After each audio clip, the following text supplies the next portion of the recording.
তোমার কষ্টের দিন হয়তো শেষ হতে চলেছে, হয়তো আজকের কান্না কালকের হাসির প্রথম পূর্বাভাস।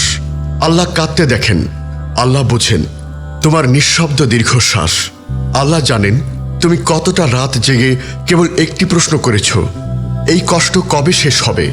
বন্ধু, যদি তুমি জানো আল্লাহ যখন কাউকে ভালোবাসেন তাকে তিনি পরিশুদ্ধ করেন কষ্ট দিয়ে, তবে তুমি আর কখনো বলবে না কেন। আজ উম্মা কণ্ঠতে আমরা বলবো সেই 3টি স্পষ্ট লক্ষণের কথা, যা দেখা দিলে তুমি বুঝবে তোমার দুঃখের দিন শেষের পথে ইনশাআল্লাহ। আপনি যদি উম্মা কণ্ঠের নতুন দর্শক হয়ে থাকেন তবে চ্যানেলটি সাবস্ক্রাইব করে পাশে থাকুন। আর প্রতিদিনের আলো, দোয়া ও আত্মিক শিক্ষা পেতে আমাদের ফেসবুক পেজেও যুক্ত থাকুন। তো চলুন চোখ মেলে দেখি এই 3টি আশার চিহ্ন কি হতে পারে। প্রথম লক্ষণ, যখন তোমার কণ্ঠে কেবল হাসবুনাল্লাহ। তুমি হয়তো বহুবার মানুষের দ্বারে গিয়েছ, ভেবেছ ও যদি সাহায্য করে, আবার ব্যর্থ হয়ে ফিরে এসেছ, অভিমান জমেছে, তবুও চুপ থেকেছ। কিন্তু যখন একদিন তুমি কারো মুখের দিকে তাকিয়ে না বলে দিলে, আমার জন্য শুধু দোয়া করো, আর নিজের অন্তরালে আওরালে হাসবুনাল্লাহু ওয়া নি'মাল ওয়াকিল, সূরা আল ইমরান আয়াত 173, তখন বুঝে নিও তুমি আল্লাহর দরজায় পৌঁছে গেছ। কারণ কষ্টের শেষ ধাপে মানুষ যখন দুনিয়াবি আশা ত্যাগ করে, তখন সে একমাত্র আশ্রয় খোঁজে তার রবের কাছে। আর এটাই সেই মুহূর্ত যেখানে আল্লাহর পক্ষ থেকে বলা হয়, তুমি দেরি করেছ কিন্তু ফিরে এসেছ, এবার আমি আর দেরি করব না। দ্বিতীয় লক্ষণ, যখন তুমি কাঁদতে কাঁদতে ক্লান্ত হয়ে গিয়েছ, তবুও আল্লাহর নাম উচ্চারণ থামাও না।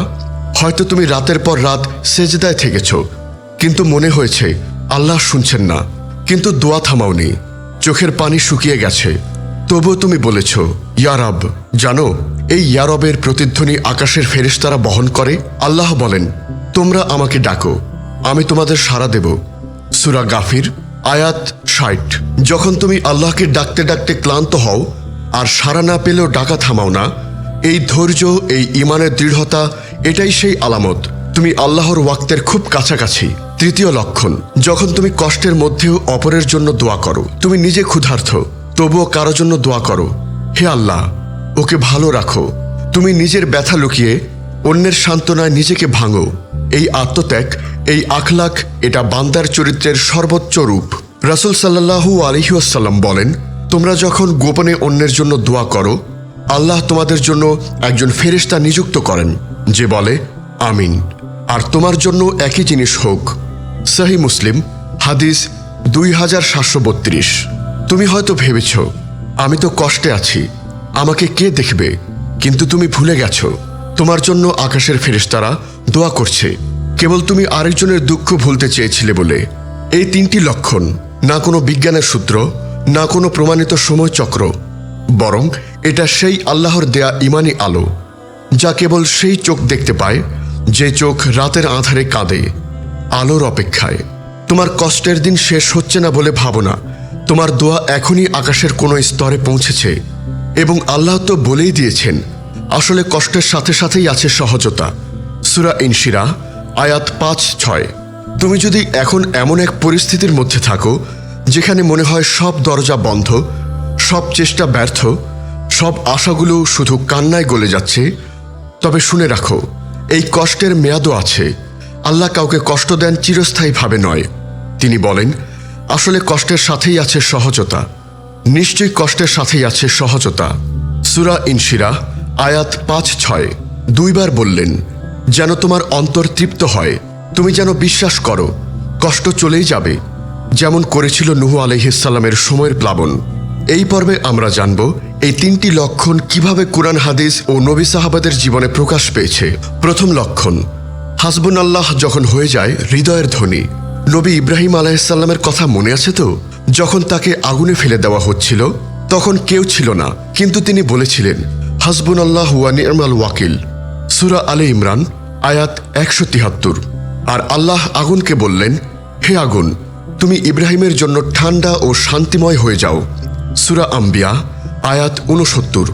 তুমি যখন সবকিছু হারিয়ে বলো আমার পাশে কেউ নেই, শুধু আল্লাহ আছেন, ঠিক তখনই শুরু হয় তোমার কষ্টমুক্তির সূচনা। দ্বিতীয় লক্ষণ, দোয়া যখন কান্নায় ভিজে ওঠে আর তবুও থামে না, নবী ইউনুস আলাইহিসসালাম, তার জীবনে তো এক নিঃসঙ্গ কান্নার প্রতিচ্ছবি। গভীর সাগর, অন্ধকার রাত্রি, মাছের পেট। সেই নিঃসঙ্গ স্থানে তিনি বলেছিলেন, লা ইলাহা ইল্লা আনতা সুবহানাকা ইন্নী কুনতু মিনাজ জালিমিন। সূরা আম্বিয়া আয়াত 87। আল্লাহ কুরআনে বলেন, তখন আমি তার ডাক শুনেছিলাম এবং তাকে উদ্ধার করেছিলাম। সূরা আম্বিয়া আয়াত 88। তোমার অবস্থানও এমনই। তুমি হয়তো রাতের আধারে সেজদায়, তোমার কোনো দোয়া এখনো কবুল হয়নি, কিন্তু আল্লাহ কুরআনে বলেছেন, তোমার দোয়া আমি শুনি, তবে আমার পরিকল্পনা তোমার চেয়েও উত্তম। কান্না যখন স্থায়ী হয়, তবুও মুখে ইয়া রব চলতেই থাকে। এটাই সেই নিদর্শন যে তুমি সেজদার পরবর্তী জবাবে মুখোমুখি হতে চলেছ। তৃতীয় লক্ষণ, নিজের কষ্ট ভুলে অন্যের জন্য দোয়া করা। রাসূল সাল্লাল্লাহু আলাইহি ওয়াসাল্লাম সবচেয়ে বেশি কাঁদতেন উম্মার জন্য। তার নিজের জীবনে কত কষ্ট, তাওয়াফে গায়ে পাথর, তায়েফে রক্ত ঝরা, উহুদের যুদ্ধের শোক, তবুও তিনি বলতেন, হে আল্লাহ, আমার উম্মাকে ক্ষমা করো। সহিহ মুসলিম হাদিস 202। সাহাবী আবু হুরায়রা রাদিয়াল্লাহু বলতেন, যখন আমি কষ্টে থাকি তখন বেশি বেশি করে মানুষের জন্য দোয়া করি, কারণ আমি জানি আল্লাহ আমার জন্য ফেরেশতা পাঠাবেন, যিনি বলবেন আমিন, আর তোমার জন্য হোক। তুমি যখন নিজের জীবনে যুদ্ধের মাঝে অন্যের কষ্ট নিয়ে দোয়া করো, আল্লাহ তা দেখে অভিভূত হন। তুমি যদি এক ফোঁটা দয়ালু হতে পারো, আল্লাহ তোমার জন্য সমুদ্র উজাড় করে দিতে পারেন। এখন একবার নিজেকে জিজ্ঞেস করো, এই 3টি লক্ষণ কি তোমার জীবনে দেখা দিচ্ছে? তুমি কি একা হয়ে আল্লাহর উপর ভরসা করতে শিখে গেছো? তুমি কি কাঁদতে কাঁদতে দোয়া করে থামাওনি? তুমি কি অন্যের জন্য দোয়া করতে শিখে গেছো? তাহলে অভিনন্দন, তুমি সেই শ্রেণীর বান্দা যাদের কষ্টের মেঘের ফাঁকে আল্লাহ আলো ঠুকিয়ে দেন ধীরে ধীরে।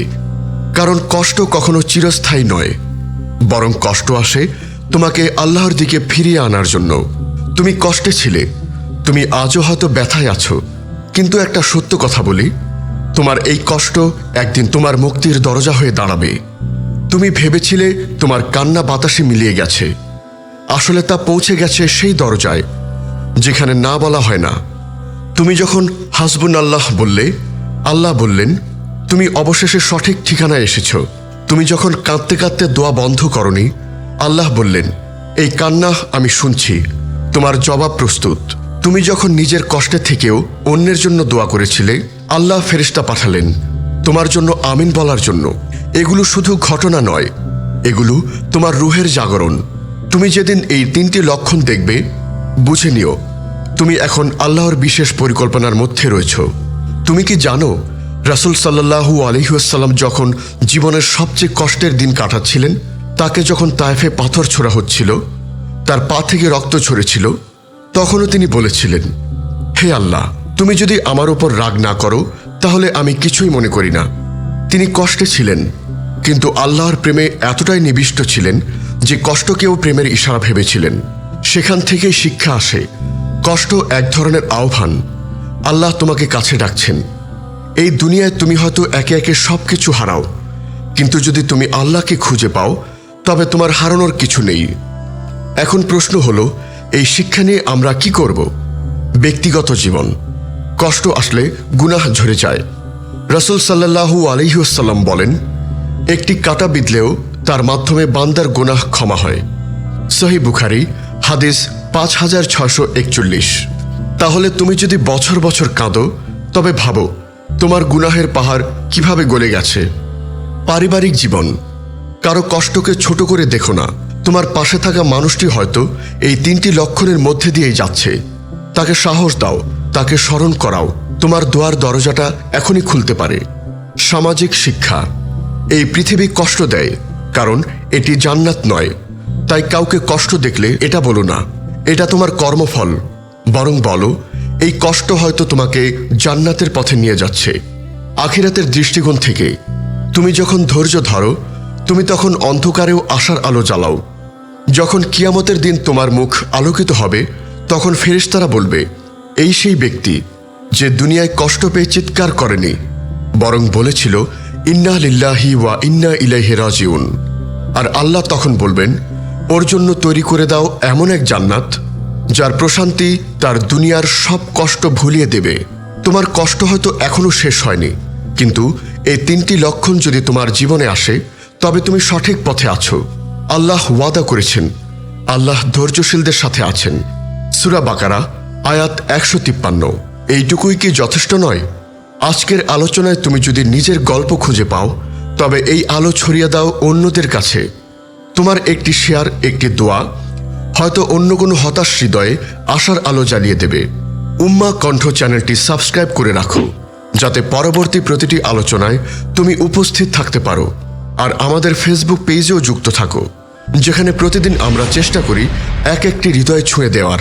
হে আল্লাহ, আপনি আমাদের এমন বান্দা বানিয়ে দিন যারা কষ্টে থেকেও আপনার উপর ভরসা রাখে আর সেই 3টি লক্ষণকে আশার পতাকা ভাবে। আমিন ইয়া রহমান ইয়া রাহিম।